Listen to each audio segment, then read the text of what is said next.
Hello दोस्तों। उत्तर प्रदेश के इतिहास के सीरीज में आज हम देखेंगे उत्तर प्रदेश में गांधी युग के बारे में। जवाहरलाल नेहरू ने महात्मा गांधी से प्रथम मुलाकात लखनऊ के रेलवे स्टेशन पर की थी। अप्रैल 1936 में 49वां कांग्रेस अधिवेशन लखनऊ में हुआ था। इसके अध्यक्ष जवाहरलाल नेहरू थे। इस अधिवेशन में भाग लेने के लिए गांधी जी लखनऊ पहुँचे थे।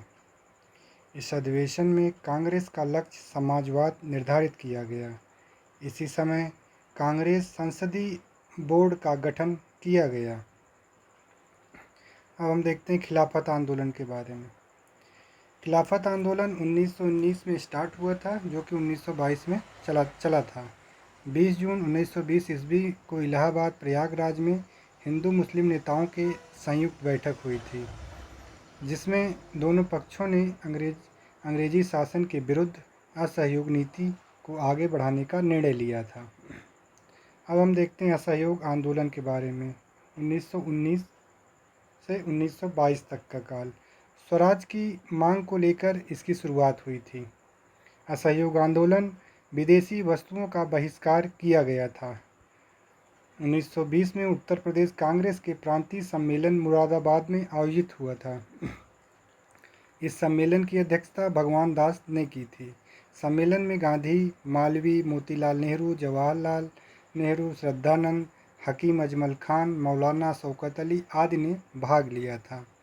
असहयोग आंदोलन राष्ट्रीय शिक्षा के विकास के लिए बनारस में काशी विद्यापीठ, पटना में बिहार विद्यापीठ, अहमदाबाद में गुजरात विद्यापीठ, अलीगढ़ में मुस्लिम विद्यापीठ के साथ ही जामिया मिलिया इस्लामिया विश्वविद्यालय अलीगढ़ की स्थापना की गई थी। असहयोग आंदोलन के दौरान गांधी ने कैसरे हिंद की उपाधि वापस कर दी थी। असहयोग आंदोलन के दौरान 1921 में उत्तर प्रदेश कांग्रेस का राजनीतिक सम्मेलन मौलाना हसरत मोहानी की अध्यक्षता में आगरा में संपन्न हुआ था। इस सम्मेलन में ब्रिटिश युवराज के बहिष्कार को पूरी तरह सफल बनाने का निश्चय लिया गया। चौरी चौरा कांड। गोरखपुर चौरी चौरा नामक स्थान पर 4 फरवरी 1922 को विद्रोह हुआ था। इस घटना में 22 पुलिसकर्मियों को जलाकर मार दिया गया था। 12 फरवरी बरदौली प्रस्ताव के तहत असहयोग आंदोलन गांधी जी द्वारा वापस ले लिया जाता है। गांधी जी द्वारा असहयोग आंदोलन वापस लेने के क्रम में इसका विरोध करते हैं जवाहरलाल नेहरू, मदन मोहन मालवीय आदि कांग्रेस के नेताओं द्वारा। अब हम देखते हैं लखनऊ के निकट काकोरी ट्रेन डकैती। सचिन सान्याल, राम प्रसाद बिस्मिल, योगेंद्र चंद चटर्जी ने अक्टूबर 1924 में कानपुर में हिंदुस्तान रिपब्लिक एसोसिएशन नामक संस्था का गठन किया था।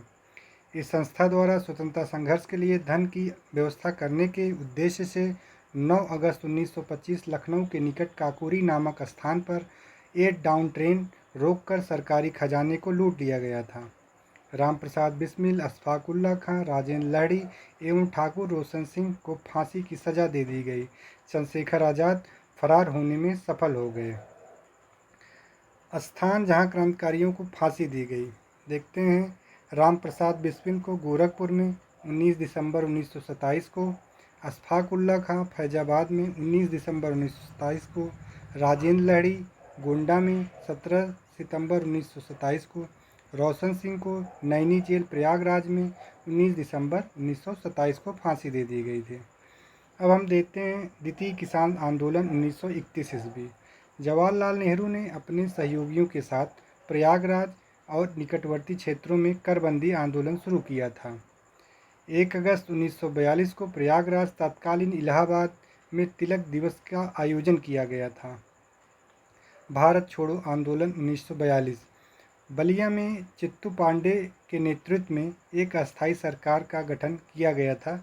भारत छोड़ो आंदोलन के दौरान उत्तर प्रदेश में सुविख्यात स्वतंत्रता सेनानी एवं व्यक्तित्व देखते हैं बख्त खां के बारे में।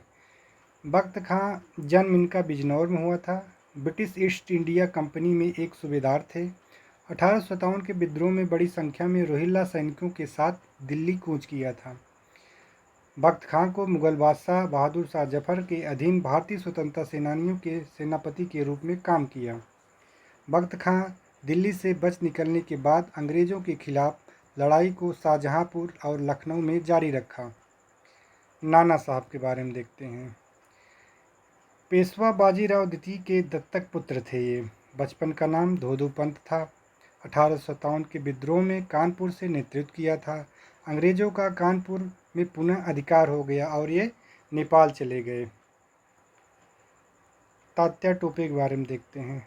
वास्तविक नाम रामचंद्र पांडुरंग टोपे नाना साहब के सहयोगी एवं सेनापति थे। अंग्रेज सेना नायक बिंडहम को पराजित कर दिया था इन्होंने। रानी लक्ष्मीबाई के साथ मिलकर ग्वालियर अधिकार कर लिया। जब कानपुर में अंग्रेज़ों ने कब्जा कर लिया तो उस समय नाना साहब जो है नेपाल चले गए और तात्या टोपे वहाँ से भागकर ग्वालियर पहुँचे रानी लक्ष्मीबाई की सहायता करने के लिए। सिंधिया के सामंत मान सिंह ने इन्हें धोखे से मरवा दिया था तात्या टोपे को। बेगम हजरत महल के बारे में जानते हैं। इनको महक परी के नाम से भी लोकप्रिय थी ये। अवध की अंतिम नवाब वाजिद अली शाह की पत्नी थी। 1857 विद्रोह का अवध से नेतृत्व किया तथा इन्हें राजा जयपाल सिंह का सहयोग मिला था।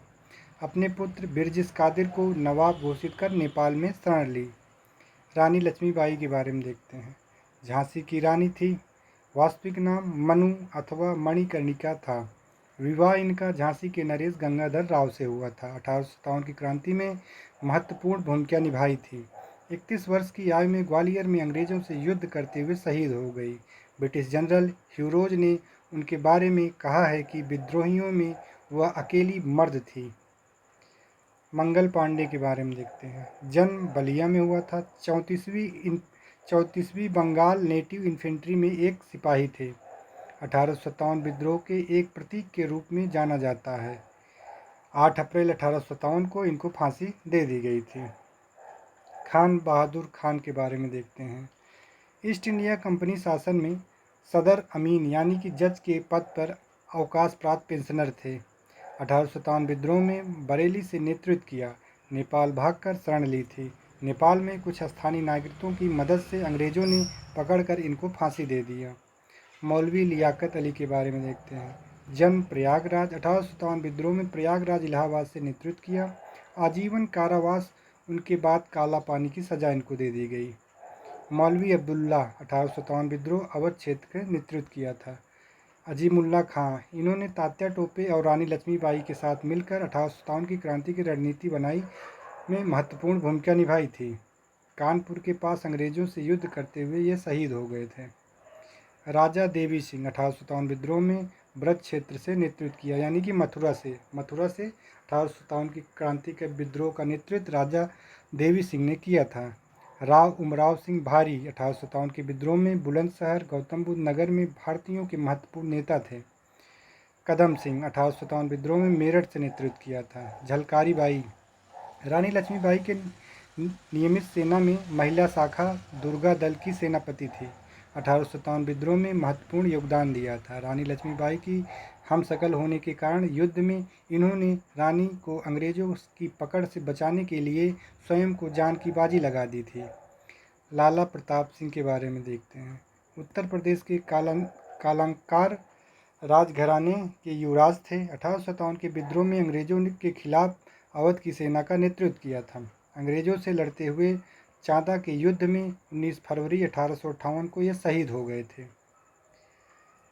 धन सिंह गुर्जर के बारे में देखते हैं। मेरठ के कोतवाल थे। मेरठ से 1857 की क्रांति का नेतृत्व किया था। अंग्रेज़ों ने इन्हें गिरफ्तार कर मेरठ के चौराहे पर फांसी लटका दिया।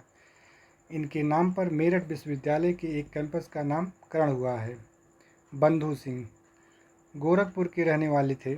इन्होंने गोरिल्ला नीति अपनाते हुए अंग्रेज़ों के खिलाफ 1857 विद्रोह का नेतृत्व किया था। गोरखपुर के अलीनगर चौराहे पर इन्हें फांसी दे दी गई थी। आचार्य नरेंद्र देव सीतापुर के निवासी थे। कांग्रेस सोशलिस्ट पार्टी के संस्थापकों में से एक थे। अशफाक उल्ला खान के बारे में शाहजहांपुर के निवासी, हिंदुस्तान रिपब्लिक एसोसिएशन के सदस्य थे। काकोरी कांड में शामिल थे। फांसी इनको फैजाबाद में दे दी गई थी। वहीं चंद्रशेखर आज़ाद के बारे में देखते हैं। आज़ाद की उपाधि स्वयं धारण की थी। चंद्रशेखर आज़ाद ने आज़ाद की उपाधि स्वयं धारण की दी थी। हिंदुस्तान रिपब्लिक एसोसिएशन का नाम परिवर्तित कर हिंदुस्तान सोशलिस्ट रिपब्लिक एसोसिएशन का नाम कर दिया था। तो हिंदुस्तान रिपब्लिक एसोसिएशन जो था इसका गठन 1924 में हुआ था और हिंदुस्तान सोशलिस्ट रिपब्लिक एसोसिएशन का गठन 1928 में हुआ था। इसका इसका गठन जो हुआ था आपका कानपुर में हुआ था, जबकि इसका गठन हुआ था दिल्ली में।